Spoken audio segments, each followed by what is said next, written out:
The last part of this Spanish-American War study is very, very brief. One, looking at two different perspectives of how to view the world, idealistically and realistically. We're going to briefly go through that, and then finally talk about imperialist viewpoints of who argued what and why about how the U.S. became an imperial power. So first, looking at this idea of idealism and looking at things that always seem to be from the positive perspective.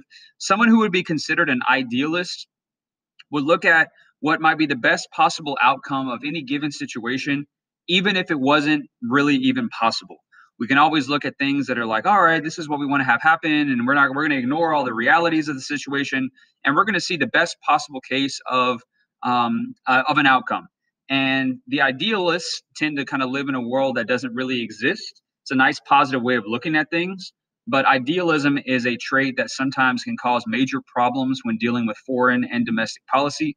And several presidents, obviously over the course of time, have set idealistic goals that were never going to come true because they simply weren't possible.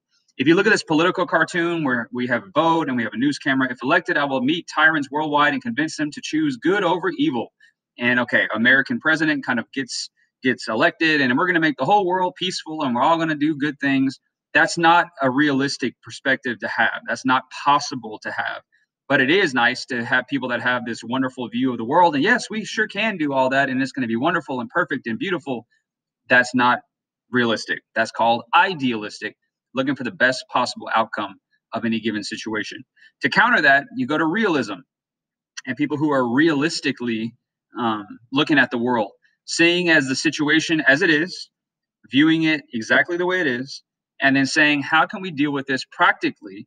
How can we deal with this to make the best possible outcome actually come to fruition, and not trying to gloss over and think about some grand, wonderful idea that could happen later on in time. People who are realistic look at real situations, take it for what it is, and then make their decisions based upon the facts that they have, not worrying about what may or what could happen later on. That's not how realism is founded. So those two things, realism and idealism, two very important mindsets to have to add to our understanding of different perspectives that we've learned so far this year. And the final part are the viewpoints. And this is one of your non-negotiable questions, the information about these three men.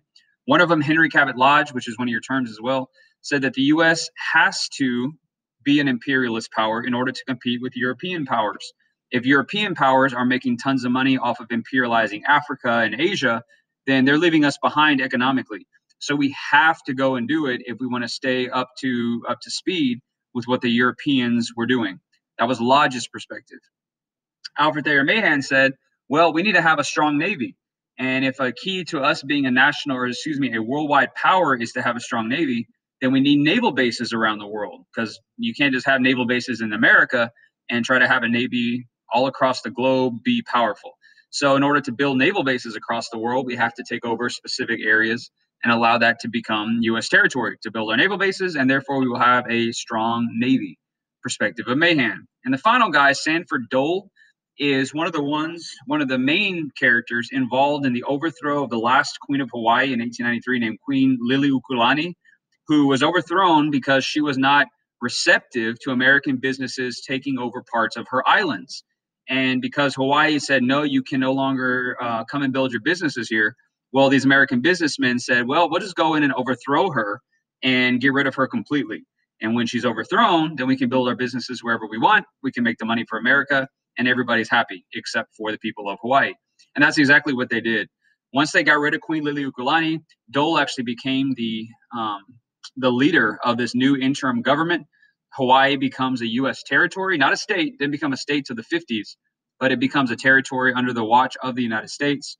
We start to make tons of money on the businesses that grow in Hawaii, especially fruit. Dole will eventually found the Dole Company, and that's what you would see today when you buy pineapples and you buy bananas and all kinds of fruit, all started and headquartered in Hawaii on the island of Oahu. And the U.S. now becomes a thriving world power in the area of business because of what we can grow in a very unique climate organized, see if I can say this right, in a unique climate like Hawaii. And you can kind of see the rest that are there. And a lot of Hawaiians start to convert to Christianity as a result of this U.S. spread of our ideals into the nation of Hawaii. And that's all you got for this information across or here. Eventually, like it says, is the last point. When we build Pearl Harbor, that becomes obviously a really important part of our military and our power of expansion. In 1941 was when Pearl Harbor was attacked by Japan. Obviously, that was a catalyst to getting us involved in World War II. But that's a story that we'll talk about for another time. And other than that, that is good to go. That's all your information about the Spanish-American War. So make sure you have all that information good to go. Very brief unit, but it's all been recorded, so you can go back and listen as much as you want. But don't miss any points.